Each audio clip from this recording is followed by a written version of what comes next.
talking about being reciprocated, no? Kasi lately, or not lately, but this past few days, you know, I'm in my mid-30s, 36 already, no? And it came to a point na kapoy. Kapoy is a Bisaya term for pagod. Kapagod na talaga. Yung kapagod na mag-search, mag-chase.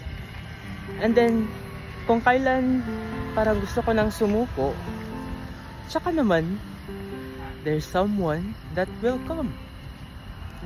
Okay. Let's say, baka ito na yun. Someone has come. But yung problem is, alam mo yun, yung tipong, is it really true? Is this really true? Is it not a dream? Kasi he's a cute guy. He's young. He's 24. And then, parang lahat ng nasasabi ng head ko are red flags. Kasi nga, hindi naman ako sanay na a cute guy like him in his prime would want to date me. Diba? Pero yun nga, alam mo naman yung ano, yung kapag dumating yung point where there's mixed signals, diba? Like tipo yung gusto mong makikonnect on a better note, like social media, other types of social media where you can share yourself like daily, like for example Facebook. Pero siya, he'd rather stick to Tinder where you met. And then alam mo naman yun, it's very limited there. And okay na siya dun. Eh ako yung taong tipong kumbaga, I want to see updates every day. Oo, we can update each other in Tinder, but iba kasi yung Facebook Messenger. You can send video messages, you can call audio, even as stories and my days and notes, diba? Kaya at my age, at 36, it's like, ano ba tong pinapasok ko? Andito na naman ako ulit sa talking stage, at getting to know stage, and then gosh, yung guy has mixed signals. I mean, I get it. He's in his prime. Hindi siya nagmamadali. Pero alam mo yung ako, alam mo kasi ando na ako eh sa ayoko na yung mga paligoy-ligoy pa kung anong sikot-sikot pa. Kaya I don't know. So I don't know sa inyo if you've really tried or experienced that, yung nag-overthink ka na lang kasi nga, ano ba to, gusto niyo ba talaga ako o hindi? Okay naman kami pag magkasama kami, pero alam mo yung nakukulangan ka sa moment nyo together, alam mo yung nakukulangan ka sa connection yung dalawa, yun eh, yun yung kumbaga ewan, nakukulangan ako.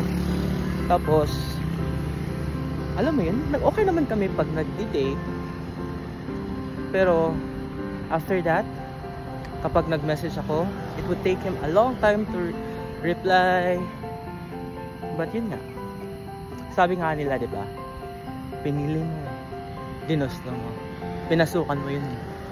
Kaya as a 36 years old who is dating a 24 years old guy, siguro tiis, diba? I don't know if you have experienced that kind of thing, but right now ganyan ako eh. Yan yung nangyayari sa akin, and I don't know, maybe someone out there is experiencing the same thing. And now notice ko rin, no, nowadays younger kids on their 20s would like to date far more like mature people. Then I asked I dated one guy before in his 20s, and I asked him, bakit ako? Bakit gusto mo yung mas matanda sa'yo? Yung sagot niya talaga, ayoko sa mga kaedad ko. Kasi yung mga kaedad ko nakakaburyong, nakakaano. Kasi di ko sila maintindihan. Ganun daw. Is it true? Di daw nila maintindihan yung ka-age nila. And they are finding that kind of yung maturity siguro for people who are our age, no? So, yun lang. I don't know if it's ranting or it's what, but this is how I feel. A 36 years old dating a 24 years old guy. I know it's too early to tell, but I guess it's a long way.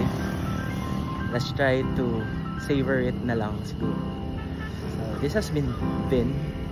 So I've started this like a video thing a while ago, no, with my students, and when we were just running out there, and then one of my students, like Mark, took a video of me, and then my other students related to that video. Like the message of that is that, are you pagod na?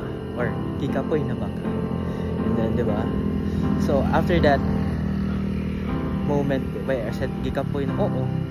And then days after I found this guy. So I don't know how to this kind of video posting will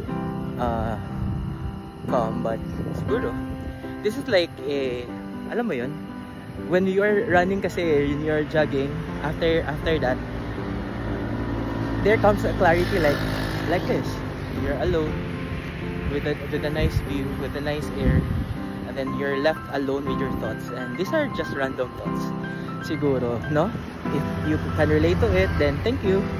If not, then maybe we're just too different. Again, thank you for listening. This has been Vin. Thank you. This has been your Running Rants with Kelvin. Bye!